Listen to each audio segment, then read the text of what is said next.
All right, guys, first off, chop up some good quality dark chocolate, at least 70% cocoa, or even more if you've got it.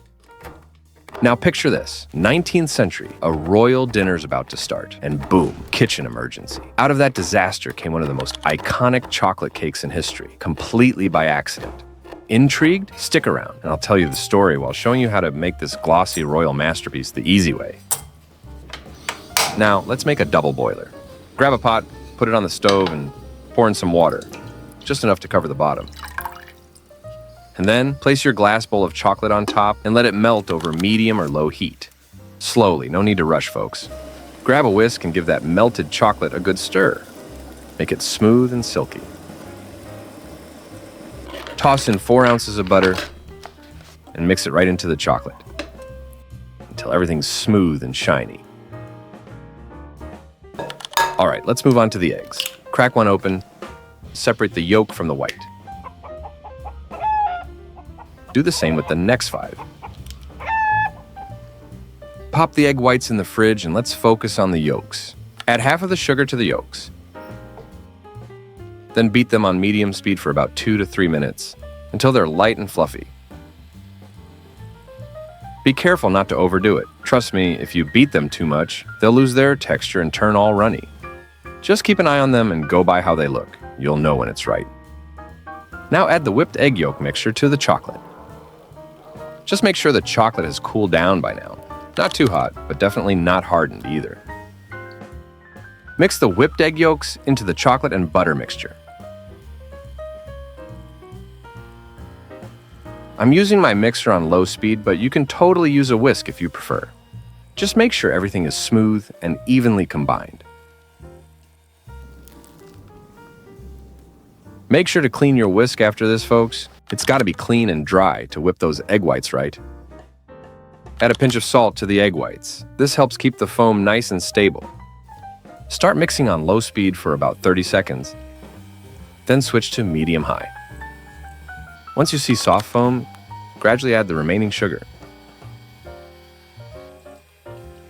Keep mixing for about 3 to 5 minutes until you get stiff, glossy peaks that stand tall when you lift the whisk. And just like that, you've got perfectly whipped egg whites. Easy as pie.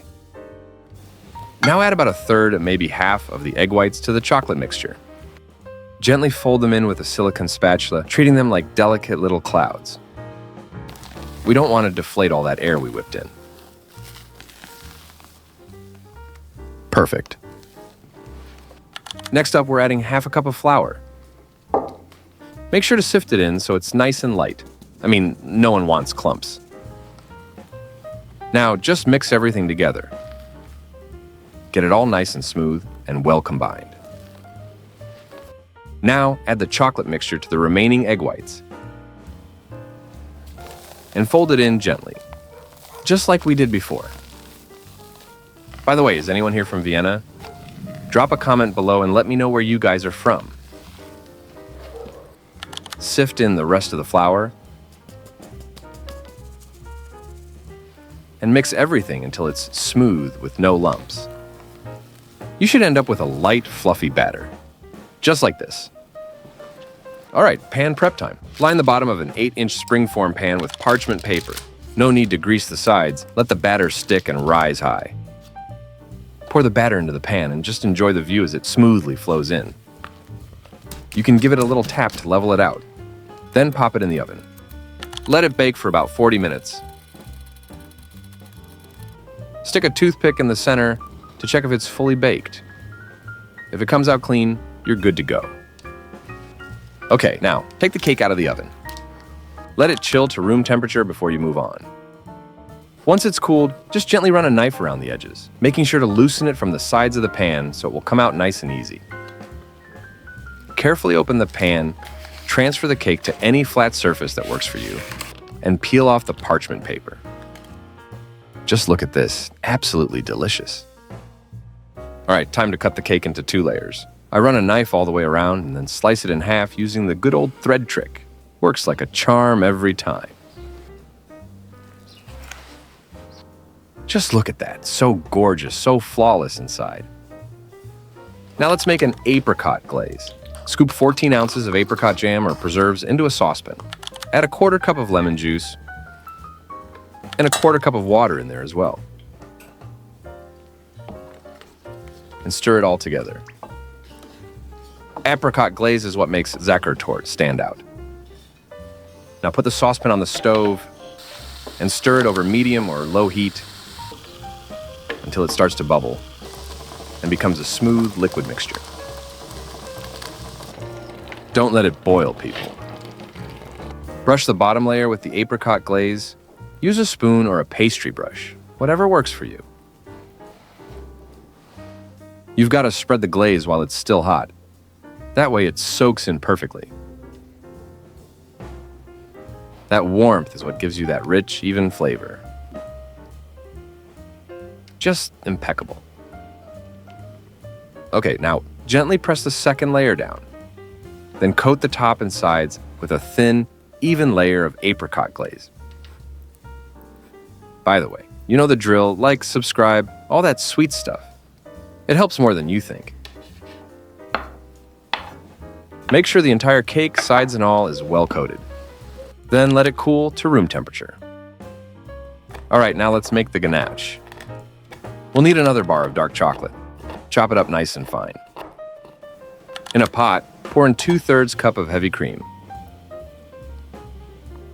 And heat it over low heat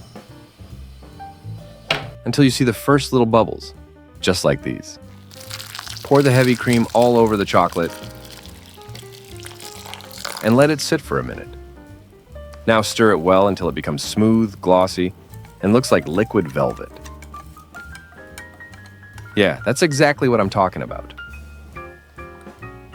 Finally, it's time to get back to the cake and pour the ganache over it. Make sure the ganache isn't too hot when you pour it. Oh right, the story I promised. It's 1832 in Vienna and the royal chef gets sick just before a big royal dinner. So, a 16-year-old apprentice, Franz Zucker, has to step up. He creates a rich chocolate cake from scratch and accidentally makes dessert history. And that's how the famous Zuckertorte was born. After glazing, chill it overnight so the cake really soaks up all that flavor. Okay, let's finally cut into it. The moment that knife glides through, you just know it's going to be good.